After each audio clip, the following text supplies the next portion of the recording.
everybody, and welcome to another episode of My EdTech Live. Thank you so much to all of you who are joining us on this Thursday evening.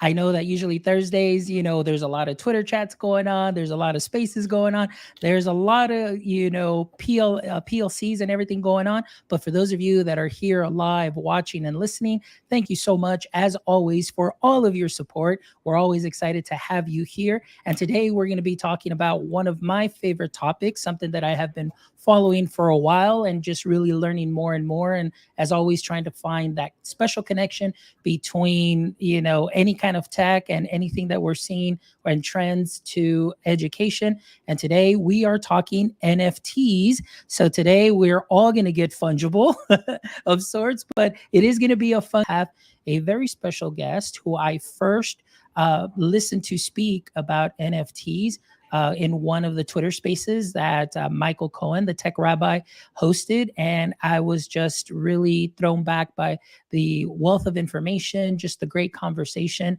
and just the knowledge and know-how that Leslie Weitz shared that day. So Leslie, thank you so much for being here with us today. I really appreciate you taking the time. How are you doing this evening? Good. Thank you so much for having me. I appreciated it. I'm super excited. Perfect. Excellent. Well, let's go ahead and get started. I am really excited about today's conversation. And, being in the education space for 16 years, I definitely always am trying to stay in the forefront of anything that is out there, some big moves, a lot of changes. And of course, right now we are seeing a lot of talk in Twitter and everywhere around the world. We're talking NFTs, we're talking, Web3, we're talking all of the sorts of these new tech that's coming our way. And I'm always trying to find that connection to education. But today, let's go ahead and we're going to focus on the NFT component, and we'll see what else comes up during our talk. But Leslie, for our audience members, our education audience that's listening, and those that are listening for the first time or watching, if you can share a brief introduction and give us your context in the NFT space, that would be great. Sure. So, hi, my name is Leslie. I have worked for 20 plus years in product development, really in software. So, I come from a technology background. I'm super bullish on women in technology. I have a story about that we can talk about later in terms of, not being um, really like encouraged to pursue a career in technology when I was a kid. So, one of my passions, of course, is encouraging, STEM and STEAM education. But I got into NFTs kind of really by happenstance. It was really my husband's fault, so I'll blame him. He was into NBA Top Shots and kind of, similar-ish, like in terms of the way that you minted things, and then started to get into, was seeing, the different PFPs out there, and the little known project of the Bored Apes was minting. And of course, who thinks this is going to make it? But then I think initially started with like the Lazy Lions. That was really his initial like project. He like minted those, and it still went to this day. He absolutely adores his Lazy Lions. But that's kind of how we got into it. So then after doing it for a while, I sort of noticed, well, there's not really very many women here in this space. And then there's also nothing that's really family friendly. I'm a mom, I'm a wife. I've got 3 kids. We have a 15-year-old, a 13-year-old, and an 8-year-old. So, we would like to talk about this stuff at the dinner table and, show pictures, but like some of the pictures weren't really like kid appropriate. Again, I love those projects for what they are for like my non-mom self, but for momming, I didn't really want to show, paraphernalia hanging out of somebody's mouth and cigarettes and joints and things like that. So we were like, well, let's start, a project. So we worked on it for a number of months, and project that went live. I've since moved on. I'm not with the project anymore because really during the midst of that, I sort of found what my passion was is helping people. And while it's very education heavy just to onboard people, what I really enjoy about it is people that are in this environment and in this space, that to help them, maybe I don't always have all the answers, but what I can do is share the mistakes that I've made and things that I would do different. So that way I can help people kind of be more successful and watch out for some of the things that have happened. But that's really kind of my passion, is like onboarding, helping. So I'm super excited to kind of pursue that more as the future grows in Web3. That's wonderful. Like you said, what I like is that you're taking and basically yourself, your family life, and you are involving your family in this in these projects. And of course, you mentioned the your family, you have your kids and all various ages. And right now, this is something that you are giving them an education on as they continue to move forward. And they're definitely going to have a big great understanding of what NFTs are and Web3 is all about. And so tell us a little bit, and I'm curious, as far as them and what they've known and what they've heard you teach them, do they go out and talk about this a lot, in schools? And do you kind of get those, maybe those parents that are into this too? It's like, hey, I got a question for you, any projects or anything dropping or anything of that sort? I'm just curious about that. Absolutely. Well, so a funny story. After we started talking about it for a while, we were at Outback. It's a local, restaurant here just Mhm. down the street. So we tend to go there a lot just because it's like the only restaurant out in my neighborhood. So we were sitting there, and my son, at the time, I think he was more like 7, and he had like the Outback menu, and they give you crayons, and he was drawing on it. So he drew this like dragon, and he's like, "Look, I made my first NFT collection," and put on that point oh 0.02 ETH.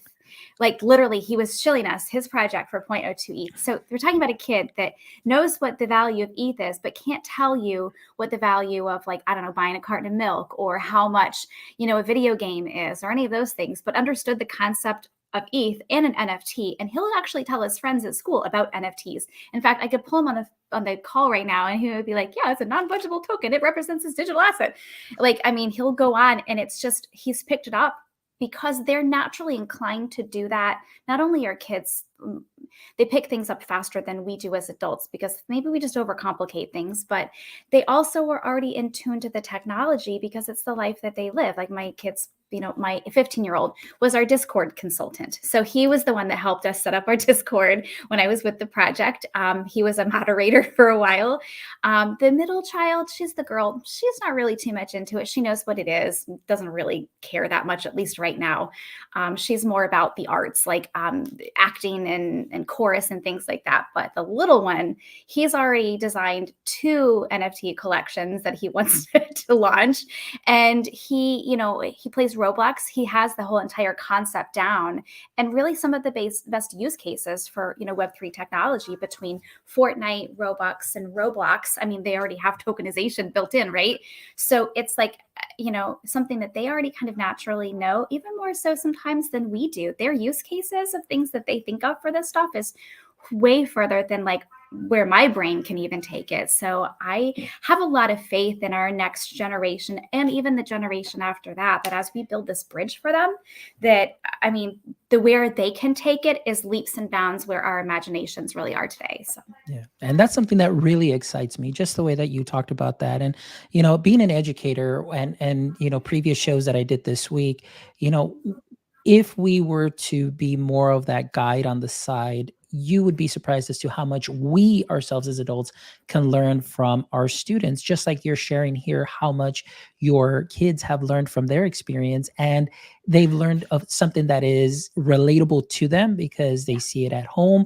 But those are the skills that right now, are highly sought after.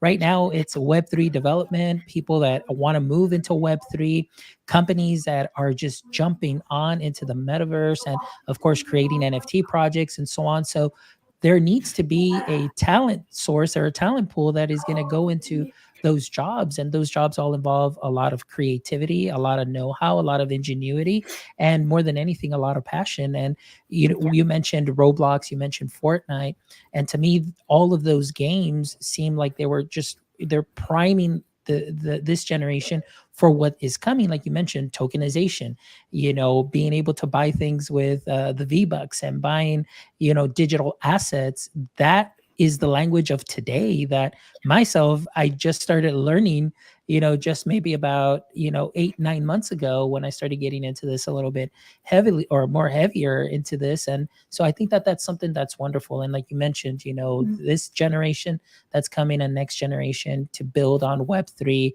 and that, seeing that decentralization, and just continued growth. And it just seems like it's something that is amazing. So where is it that you see, through your experience as, software and in development and things of that sort? I mean, you yourself too, have seen changes in, education, changes in tech, and, trends and new things that are coming.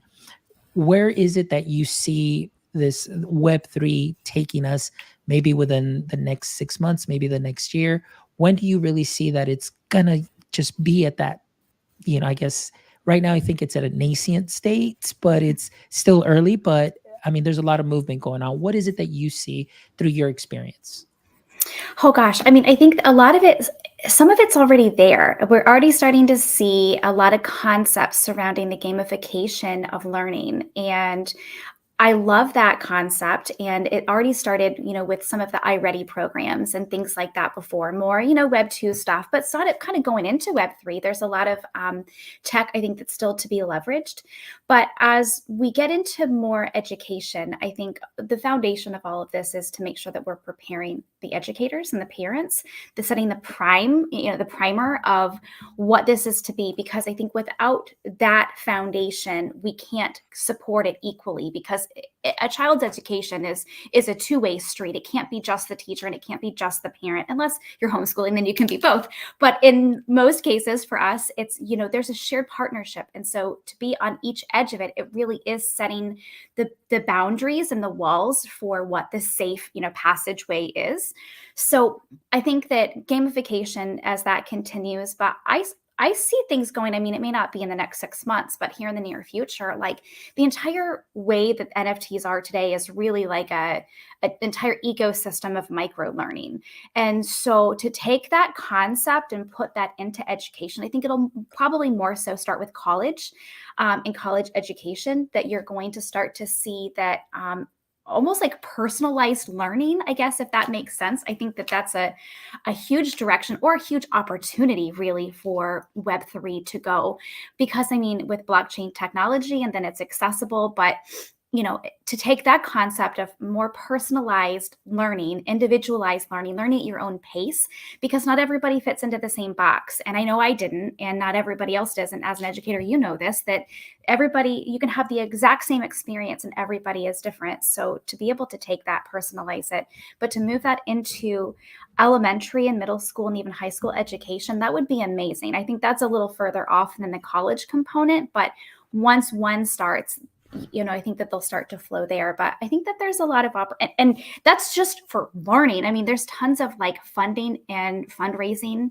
opportunities too that I think we haven't even begun to recognize. I mean, can you think of like, I don't know if they have this at the schools that you've been at, where it's like they'll do an art program sort of thing, and the art, and you can buy like copies of the art and put it on different things. Imagine doing that as like an NFT project, and all the kids work on it together, and like that's a fundraiser. And I mean, the possibilities are endless. And then here it is, lives on the blockchain forever. I mean, I think that that's a really fun way to participate, as investors in your child's education, and then the friends and family. And you always have something that represents something that you did for them. Like there's just a couple of things, that you can do. I mean, gosh, we could probably sit here and talk all night and spin ideas, but I think really the possibilities are endless. It's as endless as the imagination will take you. Yeah. And I love that, as far as what you're saying, the personalized learning. I love this idea of the fundraiser. And I've seen a couple of projects that are doing that. And I'm thinking, like, this is amazing, where these schools, these administrators that are out there learning this and putting it into practice, because what they want to do is, not only do they want to help their students, obviously with the art projects that they're doing, but they're doing this also for, for scholarships. They're doing this also. I mean, you're learning Web3, you're learning these new technologies, you're learning what blockchain is, you're learning what NFTs are. And that is what I love, that you're preparing the students for what's already here and what is to come, more heavily within in the future. One of the conversations that I was having with a colleague of mine, and we both, graduated from business school, we're like, you know what, we came out of business school with nothing, like, and I mean, like, we came out with a degree, but wouldn't it have been great if I went into business school and I came out with my LLC, I came out already with a business and a business plan and all of these things. Now, I'm not saying that there aren't schools that are doing that now, or they did that back then, but at least at the school that I went to, it didn't offer that. And to see this at the high school level, and even more so, maybe even at the junior high level now, I mean, I think that it's amazing because, like you said, we're diving into the possibilities that are there that no one knew were there. And now we're kind of exploring and experimenting, and we're seeing some great results. So that's just something that is amazing. Absolutely. I 100% agree. I can't wait to see where some of these go. I can't think of a more rewarding situation than being a part of a project that, whether it's a singular artist, let's a high school student or a middle school student or an entire group, that they, they're able to fund their secondary education and go to college because of, something like this. Like, that's the most amazing thing to think of in terms of opening opportunity for people that may not have otherwise been there, and to give them additional life skills on top of that. Like, we weren't taught what running a business is like, or how to do what what's a partnership agreement, what's an LLC, what's a C corp, how do you file for an EIN, any normal thing like that. Just the business basics that are starting to be taught really way too late. It was only not too long ago that those things are being taught, but now, like, I hope to see and see it continue, that the road to technology has always been a lot slower in education, but it's starting to go faster and faster. So I hope to see that as time goes on, that we get through Web3 a lot faster into elementary school, into middle school, into high school, and ultimately when you get to college, it's already there. You already know. Yeah. Yeah, and that's one of the things that you mentioned earlier. It's all about that language. It's all about the learning and bringing that into our schools. I mean, obviously, we also need to prepare. You mentioned it's very important.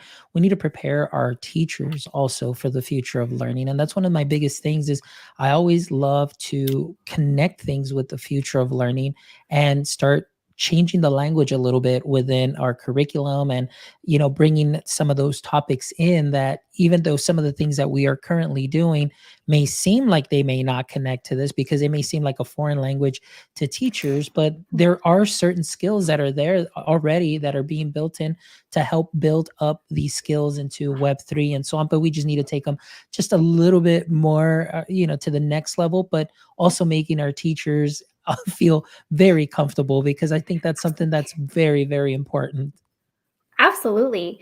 I think it's something that's really fun to see the moment when it clicks in parents' heads is, as a parent, and I've been this parent, so I don't judge anybody for feeling this way. It's like, I don't want to have my kids living on electronics, blah, blah, blah. And my use case has totally changed. When I watched my now 15-year-old, but when he was probably more like 11 or 12, started to play Fortnite, and he became this different person. He became a project manager, this meek and mild kid that was literally afraid to walk on grass and gravel because it made a funny noise, very timid, but turned into, like, just a near superhero in gaming. That, like, there are definite use cases for kids in technology that, like, my youngest son is in our gifted program, but I didn't teach him anything. I think honestly he's in it because of all the stuff he learns from YouTube. And I'm like, when we have to learn something, what do? We go to YouTube. I YouTube stuff all the time. How do I fix my sink? How do I do this on my carpet? Blah, blah, blah. So, like, it's not any different for them. So the fact that, like, getting devices and technology in kids' hands at a younger age, and just obviously setting the confines of what's okay and what's not okay. But I love to see when parents have that aha moment where they're like, wow, this really is what I should be doing. I should be allowing them to play on their devices and not restricting them as I've done for so long. Yeah, and I think that's important, like you said too. A lot of it seems like, oh, well, the screen time and the screen time. Well, there's different types of screen time. I mean, there's that productive screen time where the child is just really well involved in taking the learning, and that personalized learning step. This is what I need to learn. These are the skills that are hot out there, that people understand, that are going to get me a job, or that are highly sought after or needed. I mean, they're going to go out there and find it. And of course, there's that downtime screen time where it might just be like, oh, you're just kind of mind numbing a little bit, just because you're either trying to de-stress and sort of. But I absolutely agree. And right now I think that a lot of parents, I think this next generation of parents is really seeing like what the capabilities that are out there with the technology and the things that the students are creating. And as a teacher, myself, I always was well, I shouldn't say surprised, but I loved when my students had that creative freedom and they were able to share what they can do and how they tied in their learning into that lesson, because I would give them options. You can either do it this way, make a presentation, create a drawing, create a graphic, do this and so on. And so now I'm thinking to myself, these skills, if we allow them that at an early age, that can definitely build up and transfer, and it's transferable skills to what we're seeing today, that they're going to be needing. So I'm just really excited about that. Now, Leslie, let's talk a little bit more first, because we never touched on how you got into the creation process. What was the mindset? What was it that you said, what, and you talked to your husband and said, what, let's do this. Let's start a project, and walk us through that process, if you don't mind. Sure. So, I mean, I think it was, we mulled it over obviously for probably a number of weeks before, like, you know what, let's do this.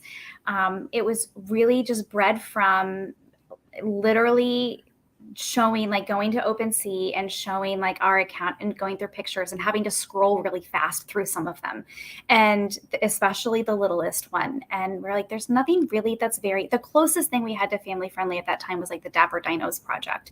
And even then, again, the pipes and cigarettes, again, no judgment, because I love those projects. Dapper Dinos is one of my most favorite projects, and including the Lazy Lions too, but they're just not super kid friendly. I think there's a lot of movement for all of these projects to start kind of going that direction. But at that time, there was literally nothing. The Alphabetties were another project that they were sort of there, but nothing was really focused on families, like something that you could go and do together. You could mint it together. They could be part of it. And I think that's really where the motivation came from, because our kids were so heavily involved just from our conversation. It wasn't even something that we wanted them to be part of, really, to be honest. Like, it was just my husband and I would sit across each other from dinner, and the kids sit on the sides of us, and we're just chit-chatting about like, oh, did you see like the floor price on that project? Or did you sit on that Discord call or see what was happening? And they would like really in tune to it. So when we started to go through that process, it was like, all right, so what do we have to do? And then we started making a plan. We made a little project plan for it. And I mean, I'm a project manager by trade, coming from product. So it was just like, all right, we need to get development, we need to get art, we need to get these pieces set up, the socials. And we just divided and conquered, and sort of everybody just ran in a different direction. And it's a cool process to go through. It's a lot of work. I will say that I have to emphasize how much work you don't even realize it is, and how hard it is to build a community. But it's rewarding work, because it's like you constantly see along the way all of the little wins. If you pay attention, of course, the little wins along the way to generally these types of projects attract new people, people that are new to this space. So that was a really super rewarding thing to experience, is that how many people that we onboarded as a result of that project. And then how many kids I got to know. Like, the parents would bring the kids in for different events, and to know that they had a hand in it, and that they had their own PFPs that they minted with their parents. It was just a really, really cool experience. And now there's a wide variety of family-friendly projects. So while we weren't the only ones, and we certainly weren't the first, but I would love to be able to say that, of course, but I think that there were a lot less of us. Now there's more. And I love to see that door of opportunity is opened wide open for people. That's wonderful. That's so great to hear. And just like you said, coming from that parent standpoint and trying to create that change and make it, family friendly, because again, we want to push our students, those that are interested into this. This is what's here. This is what's coming. And, they may be a little, I don't know, I want to say just intimidated at first, obviously, with some of the graphics that you would see and so on. But I mean, just what you're doing is something that's wonderful and that's great. And I love that initiative. I have a question here from Jonathan Temple, who's joining us, watching us on YouTube. And his question is this: it says, have you created any NFTs, and are they available for viewing? So yes. And I got a little bit of feedback there. Can you hear me okay? No, no, yeah, you're good. Okay, good. There was like I was starting to think lose you for a second, or I think I was rugging. So yes, I was part of a project. I'm not on the project anymore. I was one of the initial founders, but the other two founders that we worked with are still running it. It's called Taco Gatos. It's a great project that's super family friendly. They're available. They're still minting now, but they are also on OpenSea. One of the really cool things about this project is they have a mint engine utility that's attached to it, so it's a minting platform. So the benefits, revenue, part of that revenue will go back to holders. So it's an ongoing funding mechanism, but you have to be a Taco Gatos holder to have access. And so why it's super cool is people that want to explore the creative side don't have technology resources. We are not all developers, and especially in Solidity, to write smart contracts. It's still fairly new and sometimes difficult to find it, and it takes time, to learn it. So this allows people to kind of like BYOA, like bring your own art. You can set up and use the minting platform. It requires no technology resources whatsoever. So it's a great entry point that are new into NFTs, but then also for people that eventually want to explore doing a project themselves, it takes a lot of the hard work out of it. So that's definitely a project that I would recommend that I was part of. That's wonderful. Thank you so much for sharing that. And I am a Taco Gatos holder. So I'm really excited about that. And the community is great. And it's just wonderful. And like I said, to me, really what stuck out was, it is family friendly. I love what they're doing. The community is wonderful and great. And, I've just been seeing just a lot of love from that community. And of course, also big shout out to the DAO, the Educators DAO, also with Vridi and Michael Peck, and of course Michael Cohen. It's just been wonderful too, and just being able to go out and share out and educate, people, and onboarding them, and helping them understand more of what is coming. And it's just amazing how much more of the educator community is seeing the potential that is there. They're seeing the just, I guess, the gains in technology, but also for the student side of it, on how can we make our curriculum relevant to them now and what they're seeing. And so big shout out to them and the work that they're doing. So Leslie, now that you've talked to us a little bit about that, you talked to us about this project, like right now, currently, you said you are helping a lot of people onboarding. Can you explain that a little bit more as far as what you're doing? Is it more just kind of meeting in spaces and just helping people understand what NFTs are and getting them onboarded onto that? Or, can you give us a little bit more on what you're doing? Sure, kind of all the above. So, from a thought leadership perspective, I participate in a lot of conversations, a lot of spaces, things like this. Michael Cohen has been great. I love the Tech Rabbi to death. He's been fantastic, and a real service to the community. I absolutely love the Tuesday show. So, in terms of a lot of thought leadership, but then I've been helping other projects with strategy. I mentioned that I made a lot of mistakes, and I don't always have all the answers, but I did learn a lot from the experience that I had. So I'm taking that information and sharing it with other people. So I help project strategize, whether I'm part of the project, or a lot of it's just like one-off questions or scenarios. Like, there's not a lot of resources available to people. And when you're a project, you're kind of on an island by yourself until you make friends with another project, or you happen to know someone and you can kind of bounce ideas around. Think of it like a brick and mortar store. If you open a bakery and this person opened a bakery, you're not going to share information because you're competitors, right? So the space is very different, that it's not really competitive at all. So a lot of projects are friends, but they don't always have a way to network. So having a resource to go to has been something that's been a really, really fun thing that I really like doing. So hopefully I find ways to continue that. Of course, Web3 doesn't pay very well, so I have to figure out how to get paid eventually. But Yeah. being part of a few other projects and strategizing with them, but then also helping from trainings and things like that. So it's a wide variety of everything. Basically, if somebody has a need, usually I'll try to find a way to fill it if I can. Perfect. That's wonderful, Leslie. And we have a question coming in here from one of our LinkedIn users. It says, "Hey Leslie, what do you think is the future of NFTs in the children's educational space?" I think the possibilities are endless. I think the biggest part that we'll start to see, because if this were a conversation we were having without a pandemic, I would probably have a different answer. But coming out of the pandemic and the way that I think education is sort of changed, and the format of education is it's knowingly needs to change. And I admittedly was like the worst at like a homeschool teacher on the planet. I'm not good at it. And so I like, when the teachers send home their list of all the things, I'm like, let me give you all a target because you keep my kid all day and I can't do it. Like I'm not good at it. I have no patience for it whatsoever. So bless all the teachers' hearts. So I think that you're going to start to see that over time. Again, it's going to take a little while to get there, but we talked about the micro learning and personalized learning and more self-paced learning, that from more of a Web3 perspective, I think that's where some of the Web3 tech will take us. But in terms of just NFTs, like and really in terms of that token, the non-fungible token component, because I always have to, I think we have to remember it's not always just art. There's some sort of like representation and membership or whatever we want to call it. I think that the art, the creative aspect, and learning the tech aspect, and really the fundraising, I think, is the immediate use case that we could probably see for it. But I mean, it's a hard question to answer exactly where, but I think those are just a few areas, depending on if we're talking Web3, we're talking NFTs. Wonderful. That's great. And that's a great question because I mean, obviously we got to start thinking about this and the way the future of for the future of education, the future of work, that's always been my thing. Like I guess because like you mentioned, pandemic and then now after pandemic, it's like, okay, we need to start doing something different. The education landscape is different.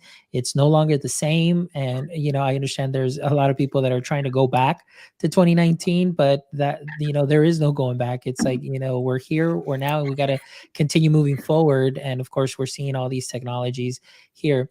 Well, Leslie, it's been a great, great conversation. And thank you so much for your insight. But before we go, I definitely love to ask you 3 questions. And I always ask these 3 questions to my guests. And usually my guests are, on the education space. And I always ask what their edu kryptonite is. But for you, what I'll do is I would love to ask is what is your current NFT kryptonite? What is it in the current NFT space that just weakens you, like takes away your powers like Superman does? It just makes you weak in the knees. Oh my gosh. So I have people that know me know that I have a very, very big addiction to any cute, fuzzy animals. So like animals are like my thing. If it's a cute, fuzzy animal, like sloths, like my favorite animal is a quokka. And there's a quokka project. So I'm like, whoa.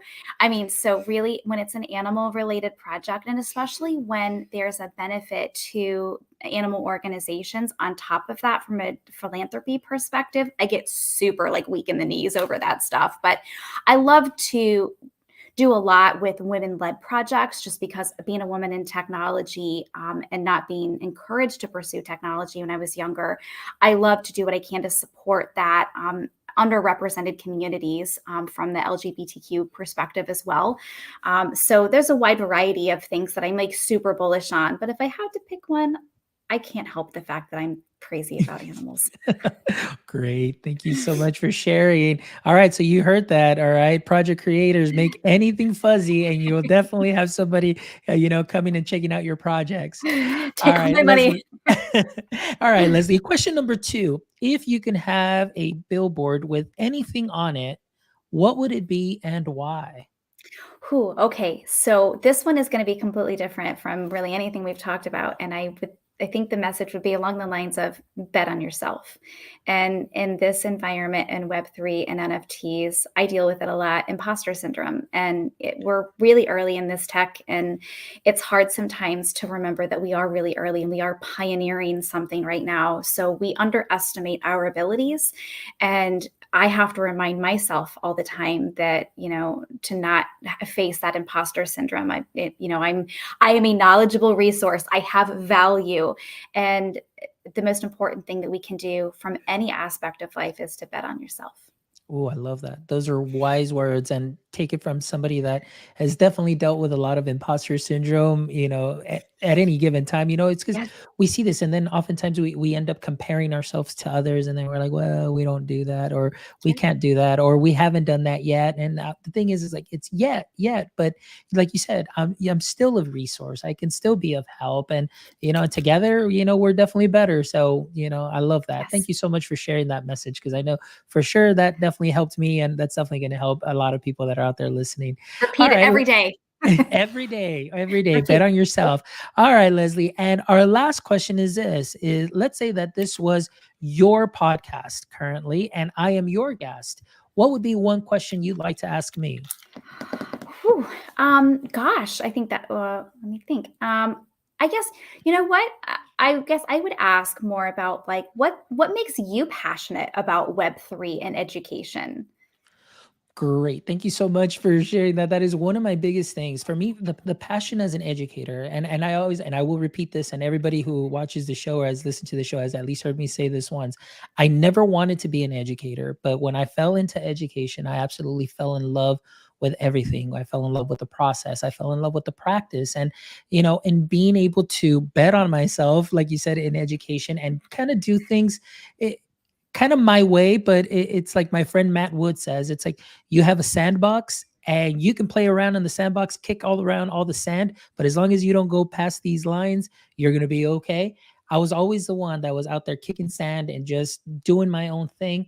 And now that I see what is happening with Web3, I see, the NFT projects and see the possibilities that are there. It just really gets me excited and really just fans that flame for education and in really sharing that knowledge with the teachers here locally in my community here in South Texas, but also blogging about it. So if anybody, reads it anywhere else that is curious, it'll just be like a nice, simple read to them, but also giving them the possibilities that are out there. Because, like you said, it's still early on, but I just want teachers to just get that little spark, that little idea, or if maybe they have that little flame that has slowly kind of just is dying out because of circumstances or whatever's going on within their education space, that this would be something that would fan that flame and they can tie, Web3 to what they're currently doing and, help their students. So for me, that's that passion to be able to take all of this that's happening,